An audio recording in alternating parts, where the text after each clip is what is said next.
If you're unaware, over in Europe, our emergency number isn't 911, but rather either 999 or 112.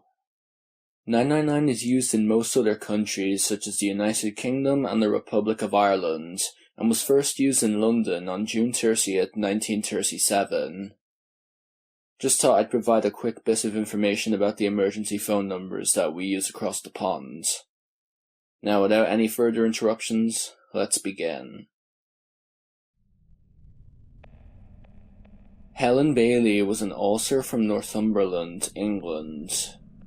She was most well known for creating the Electra brand book series, which was mostly popular among young teens. She was also known for her Planet Grief blog, which she wrote to get over the grief of her husband, John Sinfield. John had tragically drowned due to drifting in a rip current in February of 2011, while the two were on holiday in Barbados. She later made a book based on this blog entitled When Bad Things Happen in Good Bikinis. On the 11th of April 2016, Lauren was spotted walking her dog at around 2:45 p.m. This would be the last time anybody ever saw her alive. Her partner, Ian Stewart, made this call to 999 to report her missing. Please, how can I help? Hello there. My partner has been missing since Monday and not contacted anyone. Said she was going away, hasn't ended up where she said she was going. So we just decided we should report it. Oh, okay, it hasn't been reported already? No, it hasn't, no. Okay, right. Has she been missing since Monday? Yeah. Okay, bear with me. So, right, bear with me, so I'll just put these details down. Sorry, I can't hear you. Bear with me, I'm popping these details down. So she's been missing since Monday? Mm-hmm. Okay. What's the address that she's missing from? And what's the town? What's your partner's name? Helen Bailey. Helen Bailey. Is that B-A-Y-L-E-Y? No, B-A-I-L-E-Y. And what's her date of birth? Oh, crikey. God, she phoned me there. 22nd. Right, just let me double check. 1 second. Oh, God. Problem. I'm sorry, I'm just double checking. As you asked that, it just went straight out my head. No problem. 22nd of August, 1954. 54, yeah, 1954. 64. 64, my apologies. No, my fault. Sorry, not just my brain just went. Sorry. Righty, so she's gone away, was that for work, business, sorry? No, she's self-employed, so she works from home. So she left a note. She said in the note something like, I need space and time alone. I'm going to Broadstairs. Please don't contact me in any way. But in Broadstairs, we've got a cottage down there, but people have been down there with neighbours, and she's not there. Hasn't been there either. So, Broadstairs, where is Broadstairs? Near Margate. Margate? Yeah. Well, can I just take a call? Because someone's just phoned me. Oh, sorry, no problem. Hello? No, I'm still on the phone to the police. Can I come back to you? Yeah. Okay, sorry. Bye. Sorry, that's a friend, and she was just asking. Sorry. No problem. So, Broadstairs, that's the properties in Margate, was that? No, sorry, it's a little cottage we got down there. It's near Margate. Margate. Margate. Okay. And it says, please do not contact me, yeah? I'm sorry, you're very quiet. What did you say? Sorry, apologies. It says, please do not contact me as well on the note. Oh, yes, please don't contact me in any way. Okay. And nothing like a deadline when she'd be back or when you could contact her, nothing like that at all? No, this has never happened before, no. And her phone is just dead. It's not, well, I say dead, it just doesn't ring. It just goes straight to answer machine. And someone's been to the cottage and someone's been to the cottage, yeah. My brother went there. Did it look like anyone had been in there? No, someone went in and it doesn't like anyone's been in there. Did Helen go in a vehicle? No, she didn't. She left her car here. She did take her dog with her. She's got a little dachshund. But she could get there by train, or she could possibly take a taxi. She does do that sort of thing. Okay. And the dog was a dachshund? Yeah. Dachshund dog. Okay, so I just need to go through some questions with you. If I have to go through them. Can I take your name, please? Ian Stewart. Stewart. Oh, wonderful. So, bear with me, I just got the details that we know at this time. Sorry, did you ask me a question then? Oh no, sorry, I just said I'll just go through these details. I've already got like her name and birthday, we've got those, so I'll just pop those in quickly. Okay, so, when was the last time you saw her? Monday afternoon before, about quarter to 3, 20 to 3. And did she say anything to you unusual, or? No, nothing before I went out, no. She just asked me to run an errand for her after I had been to the doctor's. Okay. And, she said nothing to you then, was she leaving the premises at that time? No, I left her here. Oh, you left her, okay. So you left at about quarter to 3 or so, and then what time did you return? Oh, must have been probably just before 5. I didn't actually really notice. Yes, no problem. And that's when you saw the note? I didn't see it straight away. She put it on the desk. I didn't see it straight away, no. What sort of time did you realise the note had been left? Oh, I don't, about 5:15, something like that. Yeah, so a few minutes later, yeah. Yeah, not very long. No, not very long, sorry, yeah. And was that note a bit of a shock? Were you expecting it at all? No, I wasn't. Well, yes, it was a shock. She has talked about it, but it was still a shock. Yeah. She has talked about wanting space because things just haven't been going well for her recently, or for us. Okay, so she mentioned wanting space, but she'd never actually acted on it. She'd not left before. She's never done anything like this before, no. Okay. And so at this time, we have no idea where Helen is, no? No one, no. And I've contacted, there's 4 people who basically, who she would contact, her brother, 2 best friends. And they've not heard from them. They've assured me they've not heard from them. They promised me they would say. And so you've spoken to 2 of her brothers and 2 of her friends? No, I've spoken to her, sorry, I didn't say that very well. I've spoken to her brother John and 2 of her friends, 3 of her friends effectively, but one was indirect. I haven't spoken to her directly, but someone else has.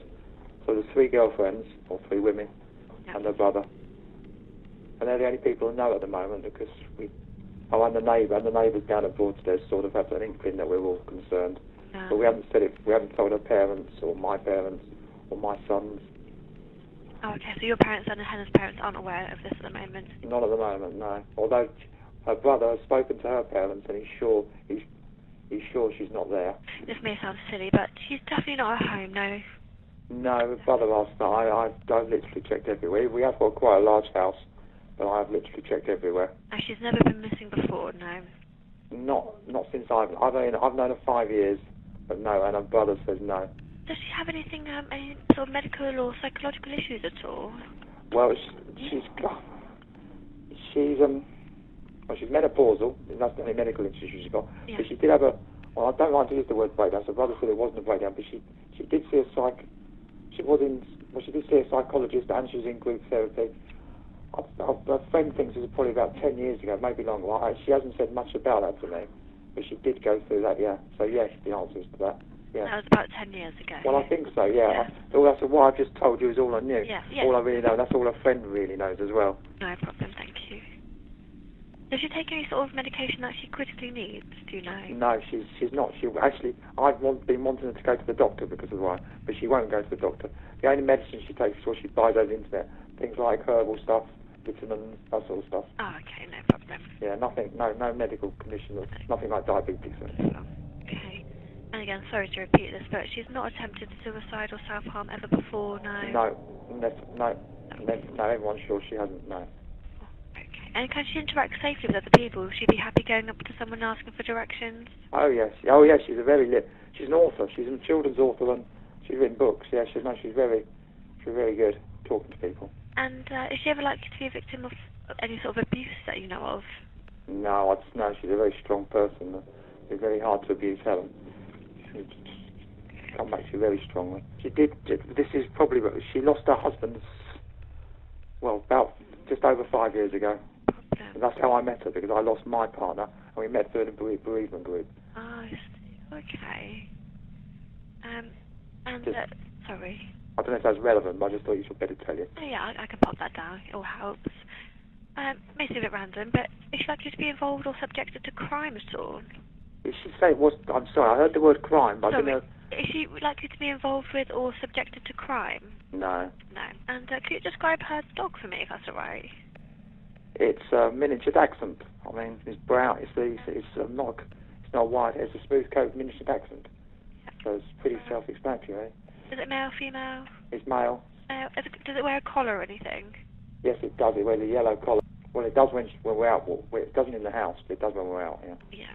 And again, probably some more details now, so bear with me if I go quiet. Okay.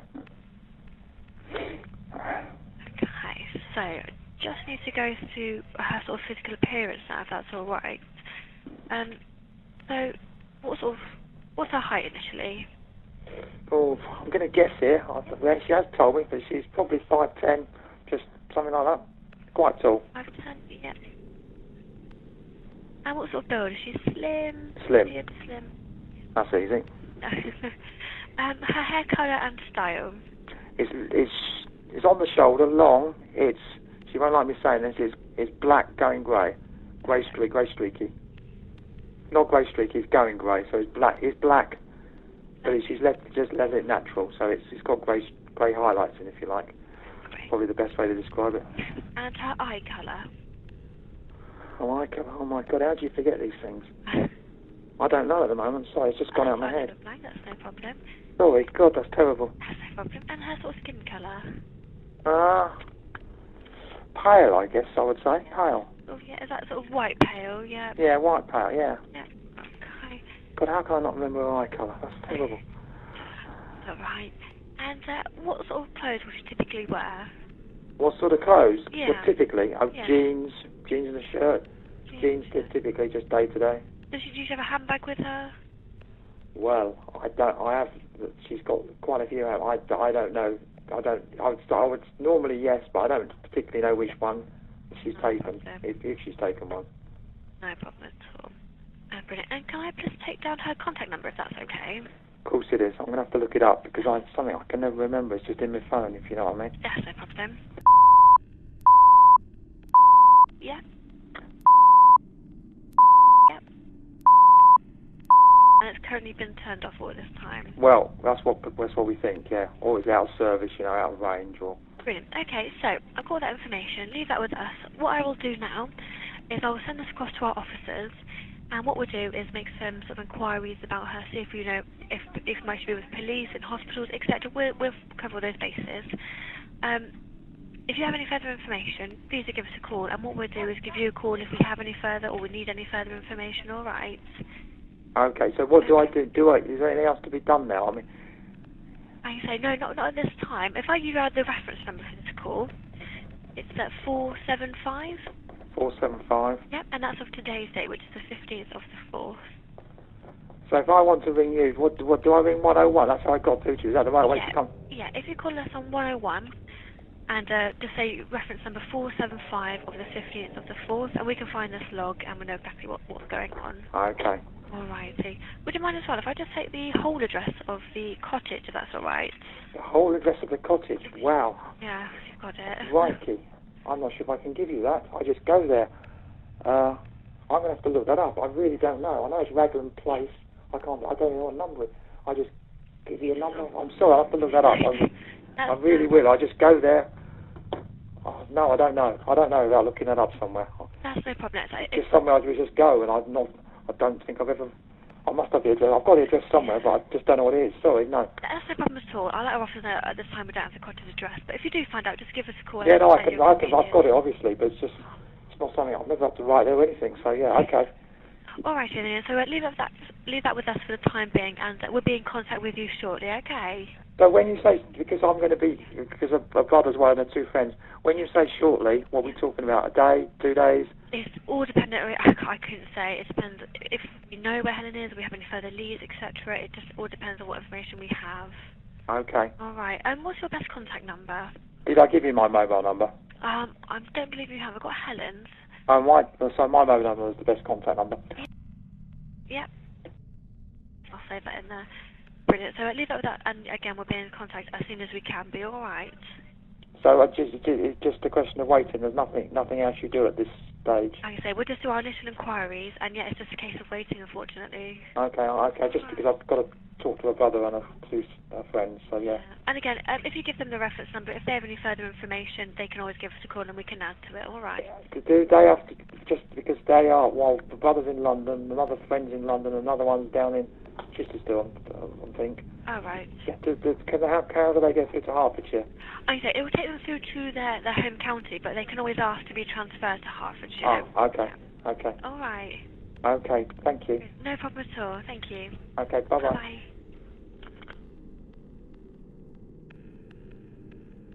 Extensive police searches took place around the area, and for 3 months nobody knew where she was. Then, on the 15th of July, the bodies of Bailey and her dog were found in a septic tank at her home in Hertfordshire. Her partner was arrested and placed in custody at St Albans Crown Court on the 19th of July. At the trial, in January 2017, it was learnt that for several months Stewart had been drugging Bailey's drinks, which resulted in constant drowsiness. She had even searched up on Google, "Why do I keep falling asleep?" After drugging her on the 11th of April, Stewart strangled Bailey, who he was due to marry. Bailey's brother told the court that during a visit to his sister's house, she joked that the cesspit in the garage would be a great place to hide a body, which she said in full earshot of Stewart. The motive for Bailey's murder was to get her money, as she was quite wealthy from all the books she had written. During Stewart's 999 call, which was played in court, jurors noted how Stewart couldn't remember the colour of his partner's eyes, had to look up her date of birth and mobile phone number, and didn't know the address of the couple's holiday home in Kent. On the 22nd of February 2017, Stewart was found guilty of Lauren's murder and sentenced to life imprisonment, with a minimum term of 32 years to serve. But the story doesn't end there. A year and a half later, on the 21st of August 2018, Stewart was charged with the murder of his first wife Diane. Diane had died unexpectedly at her home on the 25th of June 2010. An inquest at the time determined it to have been an epileptic seizure. He has pleaded not guilty to her murder, and a trial is set to take place on the 14th of March 2022. On the 21st of January 2013, Stephen Hall called 999 after he stabbed his son twice. Stephen and his 26-year-old son Keith MacLeod had gotten home from drinking with another man from the Criterion Hotel in Hull. Stephen said that his son used to tease and make fun of him, calling him an old man.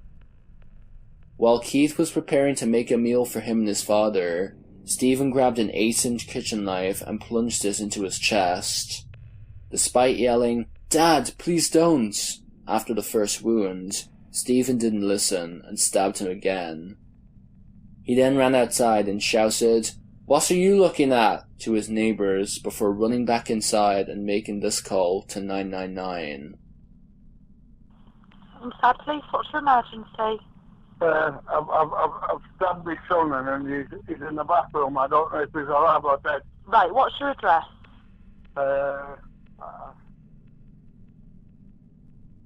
Catherine Grove, Carrington Street. Yeah, will you hear, please? Yes.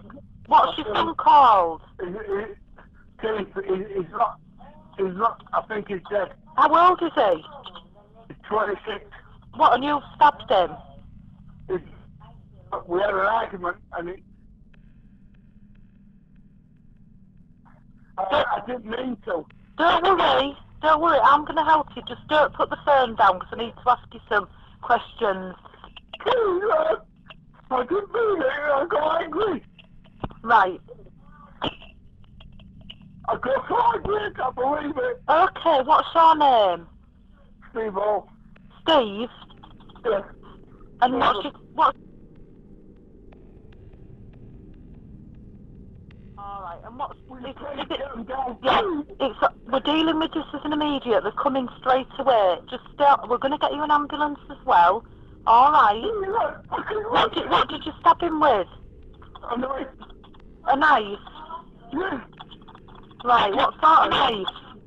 Kitchen knife, you know, the one that you use, what we get in the set. Right.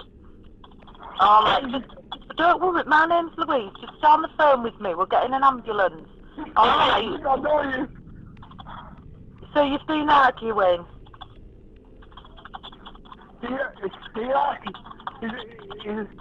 said to her, they argued with me, and then all of a sudden I just flicked. I was sick of it. Alright. And I just flicked. I didn't mean it, I just flicked. Alright.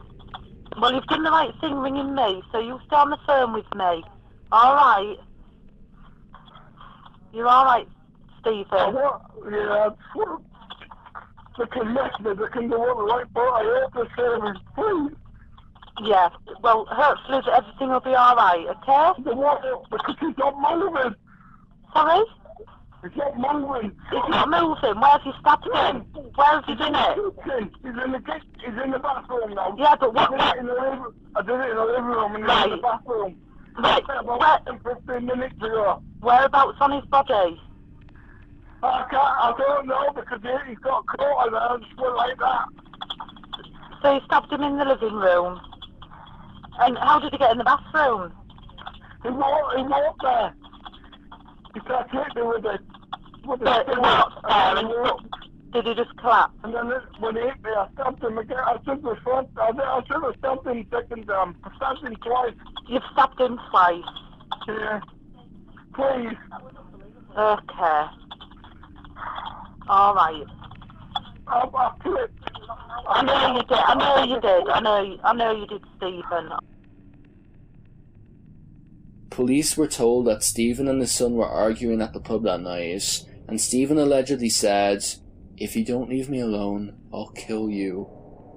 Stephen, who had been taking antidepressants for 18 years, pleaded not guilty, and on the 2nd of May 2013, he was given a life sentence. Keith MacLeod was a father of 2, who had just moved back in with his father.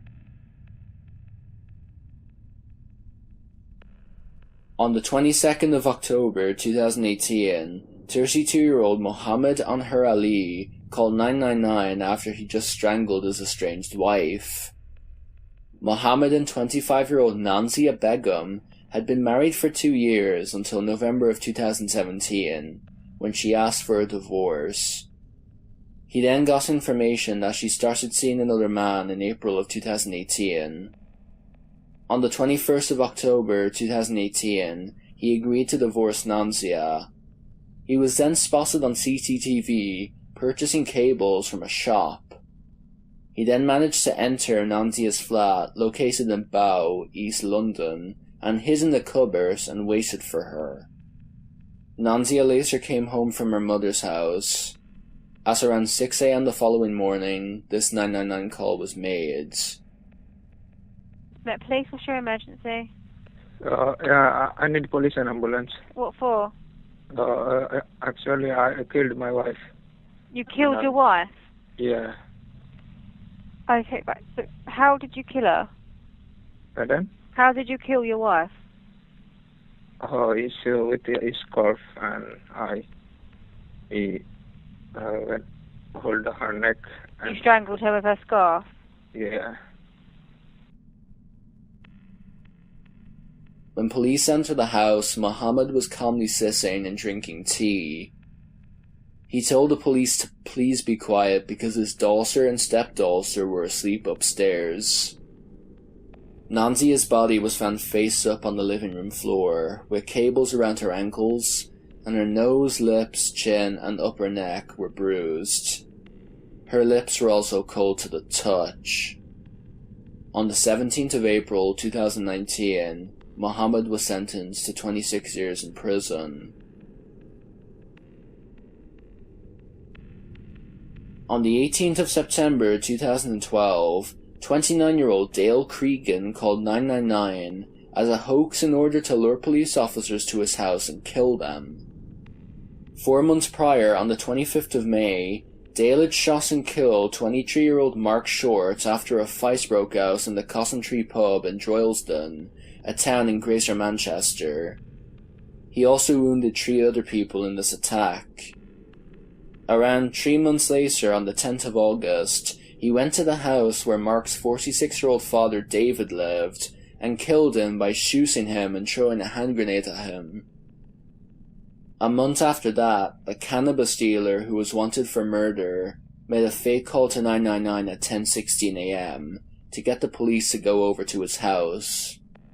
He gave the operator a fake name, Adam Gartrey, and said that someone had thrown a concrete slab through his window. Police emergency. Someone just threw a big concrete slab through my back window and ran off. Of the house or a car? What are we talking? No, sorry, in my back window in the house. In the house. What's the address there, please? 30 Abbey Gardens, Mosham. Did you see them? Seen one, yeah. You know them? No, I don't know. Okay. Do you know why they've done it? I haven't got a clue.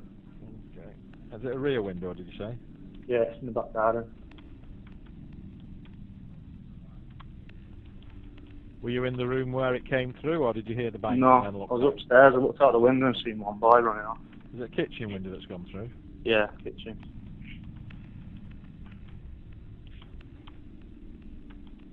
So it's just happened prior to your ringing, has it, yeah? Yeah. And it's a piece of concrete, yeah? Yeah, it's a piece of concrete out the corner of a paving stone. So it's a piece of concrete paving stone, yeah? Yeah. So you saw one person running off, yeah? Yeah. Which way have they ran? What direction? Ran there's a field at the back, and I've just seen him running over the field. I can point it out to the officer. Which fields? What road is the field on? Is it off Abbey Gardens or? Kind of, yeah, but not on the other side of Ashworth Lane. Yeah. So they've gone toward Broadbottom Road across the field. No, not that. Yeah, kind of, yeah. It's weird where it is because there's like other gardens and then a bit of a field that you can see out the window, and that's where I've seen it. Is it in the general direction of Mottram Church or the other way? Yeah, the other way. The other way. So they've gone onto the estate, further towards John Kennedy way. Yeah, that's it. Yeah. Okay.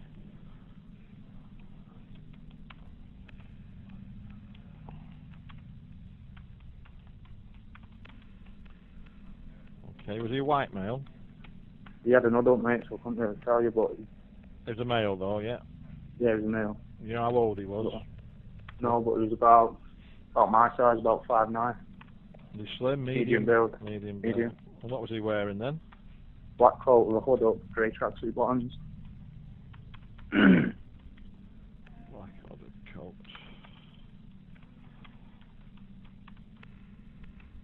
You didn't recognise him, no? No. And you have no idea why it might have happened? Off the top of my head, no. I'm trying to rip my brains now, see if I pissed anyone off, but I don't think so, no. Okay, 07425. Was he carrying anything, this lad, other than obviously the piece of stone that he lobbed? It didn't look like it, mate. No, 39. You didn't see anybody else, no? No.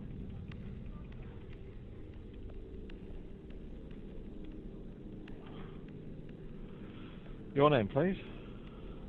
Adam. What's your second name, Adam? Gartry. Sorry, spell that for me, please. Gar. Yeah. E-R-E. Sorry, give me that again. G-R...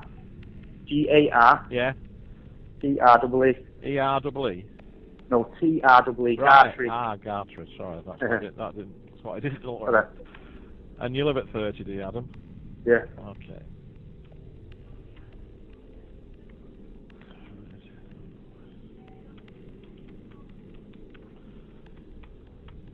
And you think it's an act of damage as opposed to somebody trying to break into the house, do you? Possibly, yeah. That's what I'm thinking, because if you look through that window, I'm decorating at the minute, so there's no curtains up. If you look through that window, you can see the plasma, so I'm wondering if they've... So you're thinking, where they broke the window, is it near a handle or anything, to open another window? Quite a big window, actually, so they would have had no problem getting through. Climbing through, okay.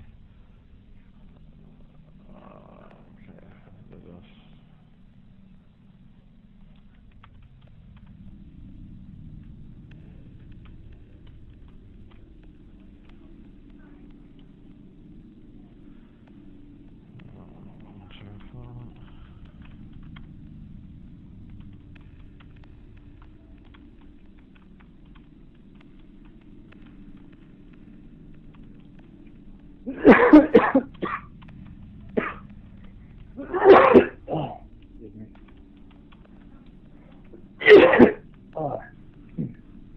sound as bad as I do. Yeah.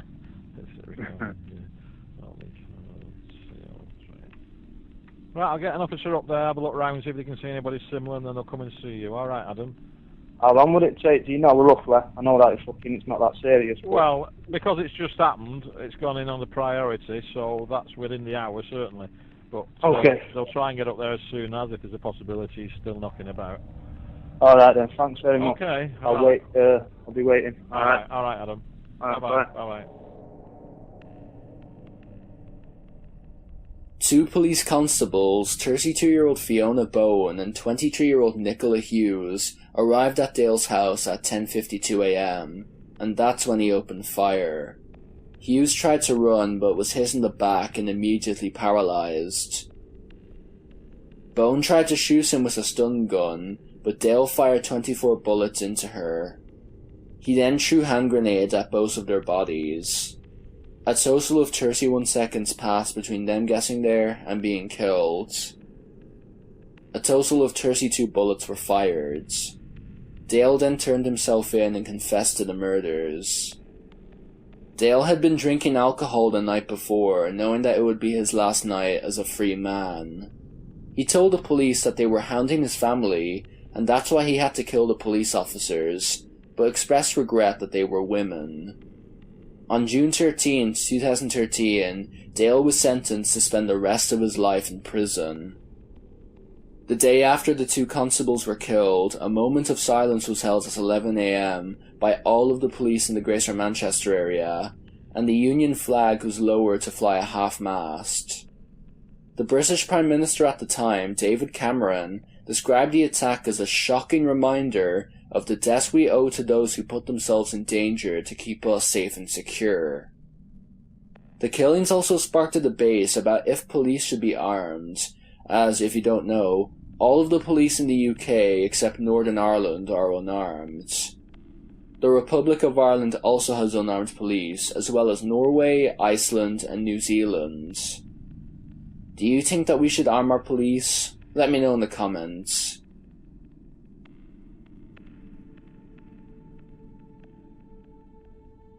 In November of 2015, 9-year-old Lily Barber called 999 after her mother passed out while driving down the East Lancashire Road in Salford.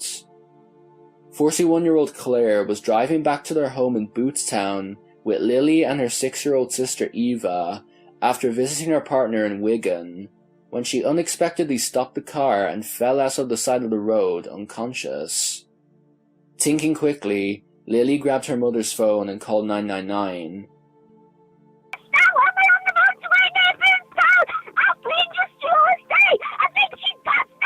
What motor are you on?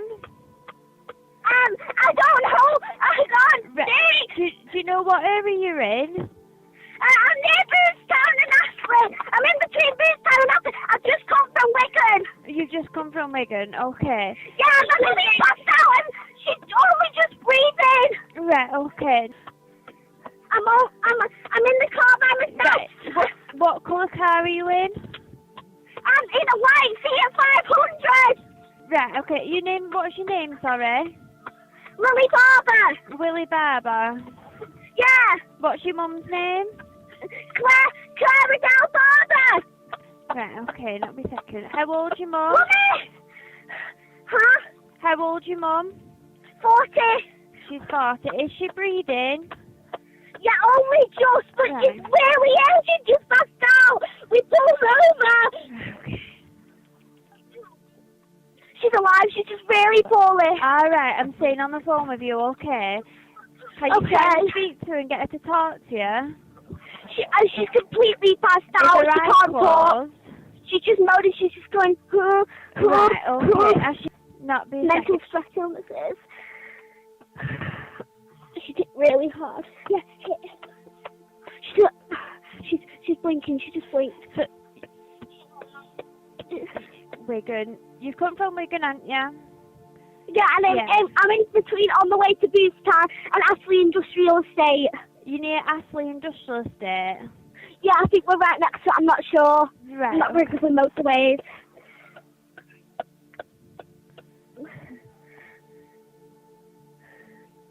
How old are you, Willie? I'm 9 years of age. Okay. I know CPR, but I'm not very good at it. No, that's fine. As long as she's breathing, okay. She is breathing. She's Yeah. got like slab in her mouth. Do you think you're on the East Lancs? Have you gotten off the motorway? Yeah. No, we're not off the motorway. I think I'm on the East Lancs, You yeah. think you're on the East Lancs? Yeah. She was coming off the East Lancs, I think. Right, okay. And you're near Boothstown, you said, yeah? Yeah, near Boothstown, and it says pointing an arrow, so I think we're about a mile away from Astley Industrial Estate, I'm not sure. Right, okay. There's a sign in front of me saying, Boothstown forward ahead, it's a quarter of a mile away, and Astley Industrial Estate quarter of a mile away. Right, okay, that was a second. My mum, she's alive, right. Good, she's moving.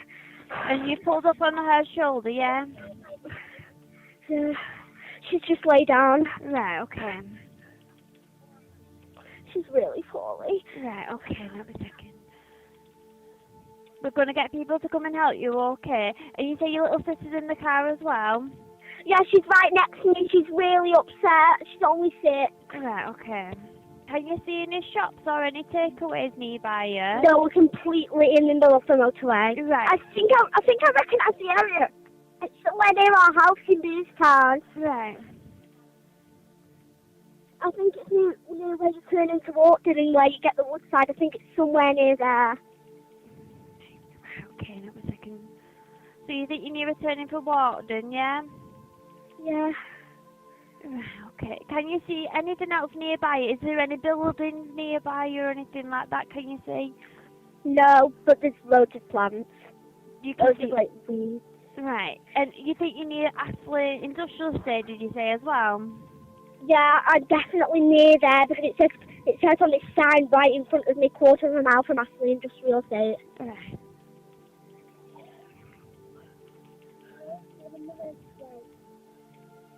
It's all right. Stay there, Mummy. Stay there. Is the hazard lights on your car?